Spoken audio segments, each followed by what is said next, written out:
तुलसी माता की कहानी तो पूरी सुनिए, क्योंकि कार्तिक महीने में तुलसी जी की सेवा पूजन कहानियां सुनो तो बहुत ज्यादा फल मिलता है। तुलसी जी की कहानी। एक डोकरी तुलसा जी की पूजा करती थी। तुलसी में जल चढ़ाने जाती, कहती तुलसी माता तू सुखदाता, बिरला सींचू तू कर निस्तारो, मेरो चटके बाल फटके फटके की मायो, दीजो पीताम्बर की साड़ी, दीजो दाल भात को खावो, दीजो विश्राम घाट को नहावो, दीजो श्री कृष्ण को कंधा, दीजो तुम हरी भरी रहियो, हर हर करके ले जायो। तुलसा जी सूखती जाए कि डोकरी मांगे सो सब दे दूंगी, पर श्री कृष्ण जी का कंधा कहाँ से दूंगी। आयो श्री कृष्ण जी आए। भगवान ने पूछा तुलसा जी तुम क्यों सूख रही हो, तुम्हारी तो कार्तिक महीने में बड़ी सेवा पूजन कर रही होंगी। तुलसा जी बोली महाराज सेवा तो खूब हो रही है, पर एक डोकरी आवे वह आपको कंधा मांगे, मैं कहाँ से दूंगी। भगवान बोले बुढ़िया मरे तब घंटा हला दियो, मैं अपने आप संभाल लूंगो। डोकरी मरी कोई भी नहीं उठायो, शहर में हल्ला मचो। तुलसा जी मालूम पड़ी, भगवान को घंटा हलायो दियो। भगवान बालक के रूप में आए, बोले मैया यहाँ क्या हो रहा है, भीड़ काय की हो रही है। भगवान बीच में घुस गए, डोकरी को कंधा उंगली लगाई है कि डोकरी हर हर कर बैकुंठ को गई। जैसे बैकुंठ बुढ़िया गई वैसे ही सबको दीजो। बोलिए तुलसी मैया की जय, कृष्ण भगवान की जय। तुलसी जी की कहानी से यह है कि उसने कंधा कार्तिक मास नहायो, तो कार्तिक नहाने को कितना महत्व है तो आप लोग समझ लीजिए। तो कृष्ण भगवान आए कंधा देने के लिए। तो ऐसा ही तुलसी जी की कार्तिक मास में जो कोई सेवा पूजन करता है, दामोदर की, श्री कृष्ण जी की और शालिग्राम जी की, और बहुत अच्छे से सुबह ब्रह्म मुहूर्त में उठकर दीपदान करे, नहाए। और डेली के काम तो अपने हमेशा रहेंगे, लेकिन इस महीने में जितना भी धर्म पुण्य हो जाए उतना ही करे तो बहुत अच्छा होता है। दीपदान का बहुत ज्यादा महत्व होता है, तुलसी पूजन का बहुत ज्यादा महत्व होता है, व्रत रखने का बहुत महत्व होता है। दान पुण्य जितना अधिक करोगे उतना ही बड़ा ही पावन पुनीत महीना है।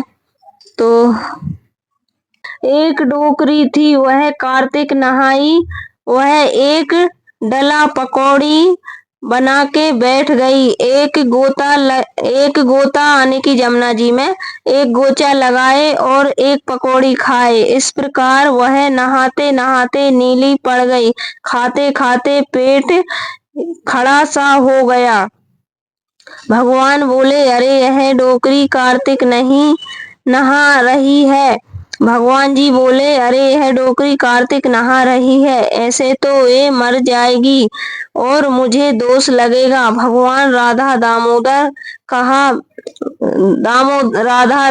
का भेष बनाकर आए और डोकरी से बोले मैया तेरो कार्तिक पूरा हो गया। डोकरी बोली मैया भैया जब मेरी पकौड़ी खत्म हो जाएगी तब मेरा कार्तिक पूरा हो जाएगा। वे बोले डोकरी तू आंख बंद कर ले। डोकरी ने आंख बंद कर ली। भगवान ने झट सारी पकौड़ी खाकर खत्म कर दी। अब डोकरी आंख खोलकर देखी तो सामने राधा दामोदर खड़े है। जैसे भगवान ने उस डोकरी पर कृपा की वैसे सब पर करे। बोलिए राधा दामोदर भगवान की जय, कार्तिक मास की जय, तुलसी मैया की जय। शालिग्राम पूजन एवं दीपदान। कार्तिक मास में दीपदान के नियम। नारद जी ने ब्रह्मदेव से पूछा भगवान कार्तिक में शालिग्राम पूजन और दीपदान करने का महत्व बताया है। सो कैसे किस प्रकार करना चाहिए? नारद जी बोले, भगवान शालिग्राम का पूजन करने वाला इस मृत्यु लोक में बार बार जन्म नहीं लेता है।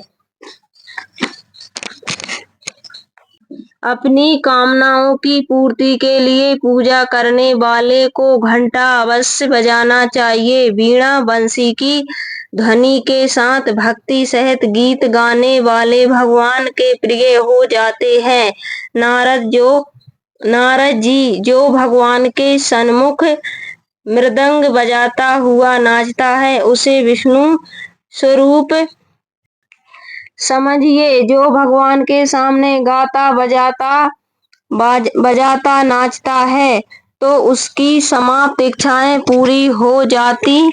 शालिग्राम की धूप दीप नैवेद्य से पूजा करने वाला और परिक्रमा करने वाले को अश्वमेध जैसा फल प्राप्त होता है। कार्तिक में दीपदान करने से राधा माधव की भक्ति प्राप्त होती है। यदि दीपक सोने चांदी पीतल आदि का हो, जुटा सके तो मिट्टी अथवा आटे का जैसे समर्थ हो वैसा दीपदान करना चाहिए। अखंड ज्योति दीपक जलाना और भी श्रेष्ठ होता है। विष्णु भगवान के मंदिर में तुलसी के बिरवा के नीचे दीपक जलाना अति उत्तम है।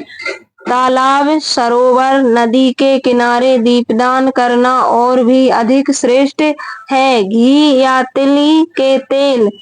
तिल का दीपदान करने से अति इच्छित फल प्राप्त होते हैं। धन धान्य की वृद्धि होती है और भगवान का असीम प्राप्त होता है। मथुरा आदि तीर्थों की भारी महिमा कही गई है। इन सभी तीर्थ स्थानों में स्नान दीपदान जागरण तुलसी सेवा और भगवान के दर्शन कीर्तन आदि करने से मनुष्य पूज्य और पवित्र हो जाते हैं। जय श्री राधा कृष्ण, राधे राधे। जय तुलसी मैया की जय। कार्तिक मास महत्तम कहानियों की जय। कार्तिक मास की जय। राधे राधे। जय माँ तुलसी जी। वृंदावनी विश्व पावनी विष्णु पूजिता पुष्प सारा नंदिनी तुलसी कृष्ण जीवनी। कार्तिक महीने में तुलसी जी के सामने ये मंत्र जरूर बोलना चाहिए। सुबह शाम मन की इच्छा पूरी होती है।